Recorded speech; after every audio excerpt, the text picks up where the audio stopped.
నేడు చదువుకుంటున్న యువకులారా, ఇలాంటి పని చేయడానికి మీరు కూడా సిగ్గుపడుతున్నారా?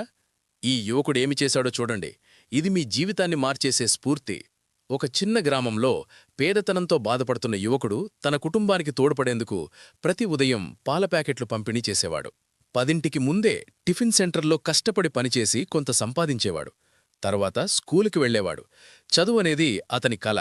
తన విద్యలో ఎప్పుడూ వెనకబడకుండా సాయంత్రం వరకు పాఠశాలలో శ్రద్ధగా చదివేవాడు. స్కూల్ ముగిసిన తరువాత హోటల్లో కస్టమర్లకు భోజనం వడ్డిస్తూ జీవితాన్ని కష్టపాటుతో నిర్మించేవాడు. డిగ్రీ పూర్తయిన తర్వాత అతను తన ఊర్లోనే ఒక హోటల్ ప్రారంభించి అనేక యువతలకు ఉద్యోగాలిచ్చాడు. పేద పరిస్థితుల్లో కూడా అతను తన కలలను నిజం చేసుకున్నాడు. పాఠశాల, టిఫిన్ సెంటర్, హోటల్ అన్ని కష్టాలు అతని విజయం కోసం మాత్రమే. ఇంకా చదువుతున్న యువకులు సిగ్గుపడవద్దు. ప్రతి చిన్న పని, ప్రతి కష్టపాటు మీ కలల దిశగా ఒక అడుగు మాత్రమే.